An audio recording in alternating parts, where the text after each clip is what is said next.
안녕하십니까. 오늘은 2022년 2월 18일입니다.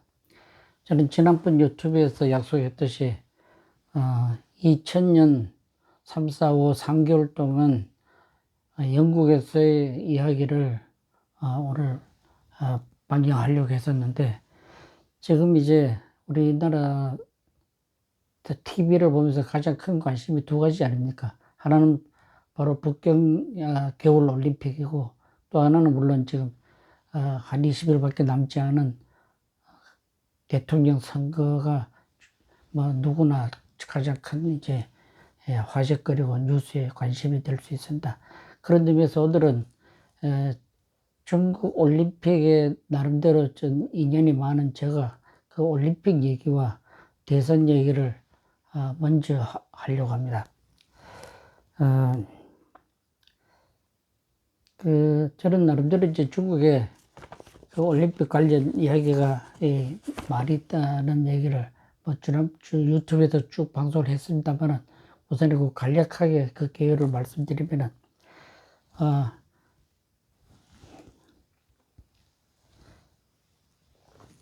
1988년 우리나라에서 올림픽을 하던 해입니다.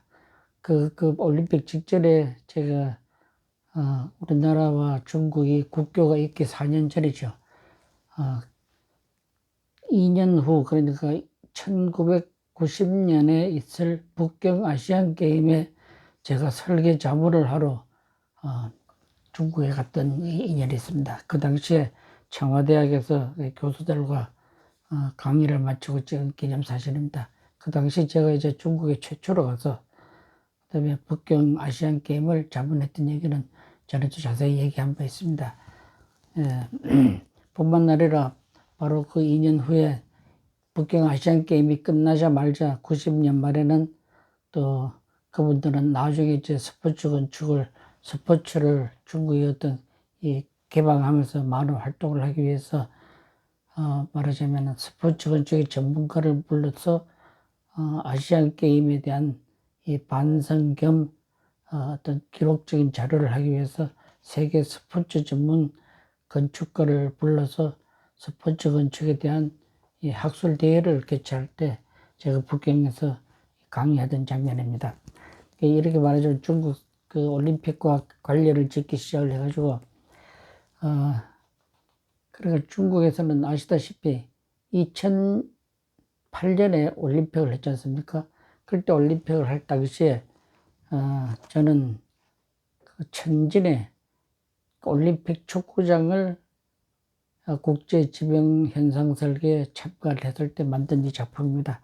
또 그 전에 사실은 제가 중국에서는 본래 2000년에 올림픽을 하려고 했었습니다. 그래서 2000년이니까 그보다 한 7년쯤 전에 저는 이제 중국 차이나 모닝 포스트라고 하는 그러니까 신문사에서 중국이 올림픽을 개최해야 될 북경 올림픽의 당위성에 대한 제가 인터뷰를 영자신문인데 했던 기억이 납니다.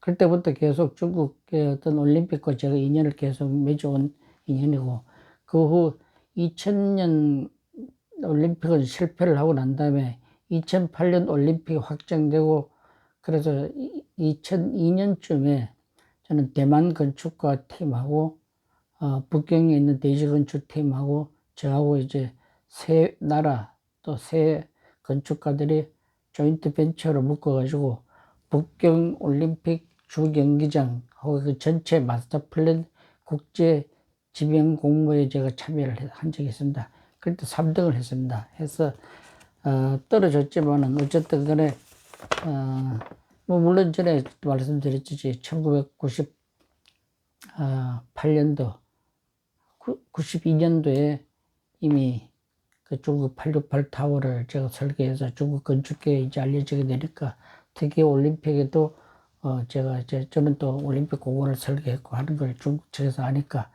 계속 관여를 하게 됐더랬습니다. 그래서 이거는 지금 보시는 이 그림은 바로 천진에 제가 계획했던 올림픽을 위한 축구장이었습니다. 그러나 제가 떨어져가지고 여기 지어지지를 못했더랬죠. 그러고 이제, 우리나라가 대선이 2007년도에 있었습니다. 2007년도에 있을 당시에 저는 중국의 천진 근교에 있는 스칭, 사청이라고 하는 지역의 국제 스포츠 센터 같은 걸 중국 천진시가 이제 이걸 8개국 건축가를 초청을 해가지고 제가 현상 공부를 하고 있었습니다. 그때 12월인데 한창 북경이 아니라 천진에서 뭐 계속 밤을 새우면서 일을 하고 있을 당시였습니다. 그럴 때 여러분 다 기억하시다시피 그해 2007년 12월 19일이 한국에서 대통령 선거를 하는 대선의 날이었습니다. 그래서 제가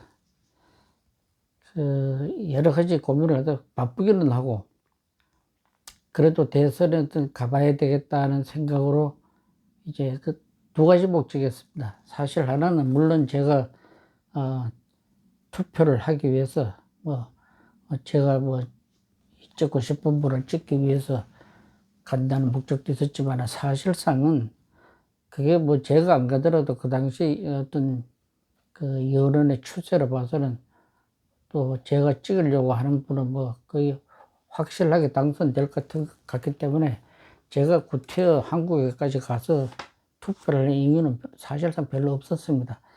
더더구나 제 집은 서울에서 투표하는 게 아니고 집은 주소지가 경상북도 봉화 두배 산골 제 지금 별장으로 쓰고 있는 그곳이다 보니까 투표를 하려면 거기까지 가야 됐습니다. 그런데도 불구하고 진짜 목적은 중국 사람들한테 대한민국 국민의 참정권이 어떤 것이다 하는 것을 정말로 보여주고 싶어서 제가 말하자면 그렇게 싸지도 않는 비행기표를 또 구해가지고 갔다가 투표만 하고 오려는 목적으로 우리 집에 식구들한테는 알리지도 안 하고 바로 그날 12월 18일에 비행기를 타고 이제 한국으로 왔습니다. 그때가 이제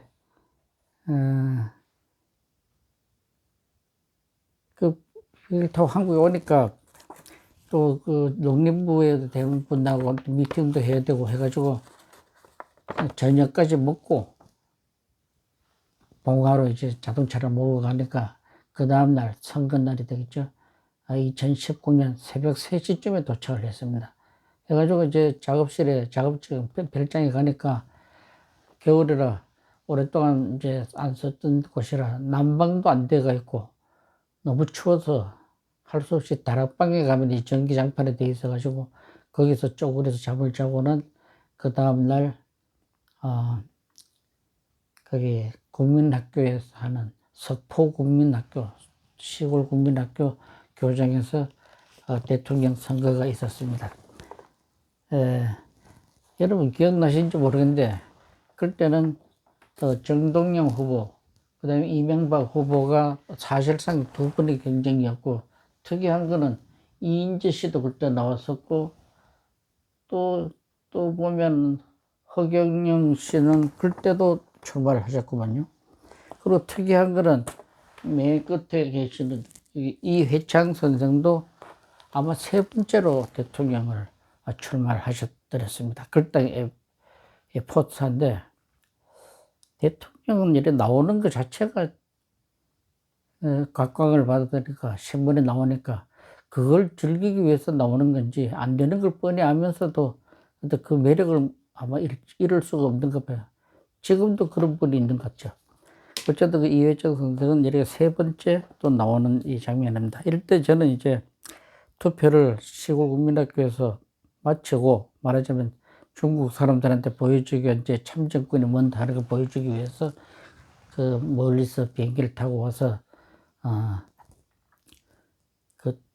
정말 시골까지 자동차를 몰고 가서 그래서 투표를 마치자마자 서울 올라왔습니다. 물론 집에는 얘기하면은 말하자면 쓸데없이 너무 힘든 일을 했다고 할까봐 얘기는 하지 않고 회사를 갔죠. 회사 갔는데 그때는 마침 제가 이 서울시청 공모전을 또 하고 있을 때입니다. 한편은 중국에서는 이미 지명받았기 때문에 어쩔 수 없이 그 사청, 그러니까 스층이라고 하는 지역에 국제적인 스포츠 컴플렉스 현상 설계도 한편을 하면서 동시에 회사에서는 이 바로 보여드리는 이 제가 아는 서울시청 현상 설계를 작업을 또 하니까 그 와서는 회사에서 또 밤을 새우면서 코어라든지 인면이라든지 체크를 하면서 또 작업을 잠시라도 또 할 수밖에 없었습니다. 이건 지난번에 뭐 작년 한 반년쯤 전인가 유튜브에서 제가 이걸 충분히 보여드렸습니다만은 이 기회에 조금 다시 얘기한다면은 이 덕수궁에서부터 이게 사선 제한이 이렇게 있다 보니까 거기에 맞춰서 설계를 했었고, 또 하나는 기존 서울시청 건물의 그 외곽에 대한 그 패턴을 말하자면 서로 한 세트다 하는 느낌을 주도록 디자인을 했었는데, 뭐 지나간 얘기지만 저는 당연히 제게 당선될 줄 알았습니다. 지금 서울시청 같은 그건 사실상 그 규정 위반이었습니다.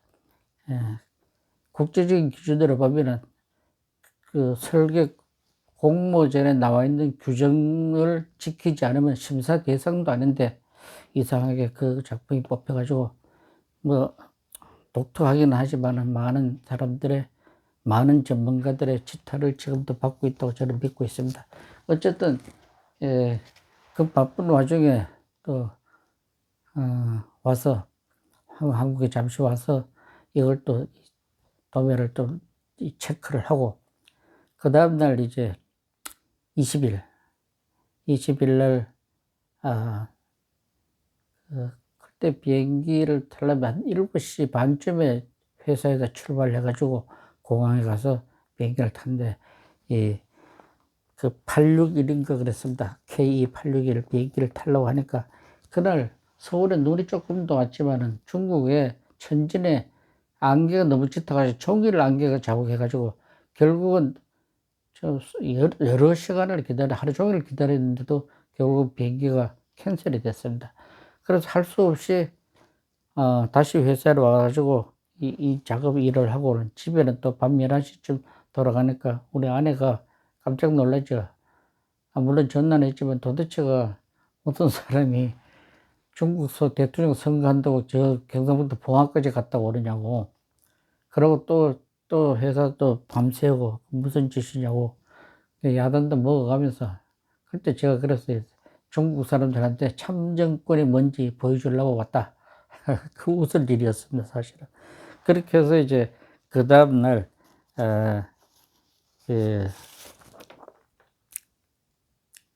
그러니까 이제 21일이 되겠죠. 북경이 아니라 천진으로 비행기를 타러 날아가서 그날 저녁에도 또 같이 계속 그 서칭 스포츠 컴플렉스 현상 설계를 하면서 중국 사람들하고 물론 철회를 하는 작업에 또 거기서 이제 식사를 하면서 한국 갔다 온 얘기를 사실은 조심스럽게, 사실은 또 자랑스럽게 얘기했는 내용이 이 한국인의 참정권이라는 것을 아주 정말 자세히 설명을 했습니다. 사실상 그 사람들 굉장히 부러워했습니다. 정말 그런 사람은 들어본 적도 없다고 생각한 거죠. 어떻게 근데 비행기 값도 그렇게 싸지 않은데 서울도 아닌 저 경상북도 봉화까지 가서 그 봉화는 그 직원들이 한 대여섯 명이 다 한번 우리 와본 적 있는 사람들이니까 너무 잘 알죠.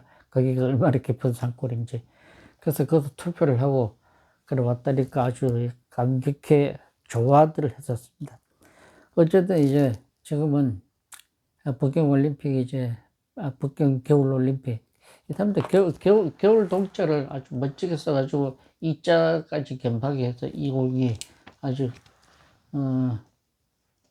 베이징 겨울동 2002 올림픽 뭐 재미있는 로고 같습니다. 무사히 20일경에 올림픽 끝나고 그 다음에 정말 우리나라 대선이 또 정말로 중요한 대선이 한 열흘밖에 또 안 남게 되어 있죠. 한 20일도 안 남죠. 좋은 결과가 있기를 기대하면서 저는 영국 이야기를 하기 전에 갑자기 좀 시사적인 얘기를 하기 위해서 북경 올림픽과 한국 대선을 앞둔 얘기를 했습니다. 감사합니다.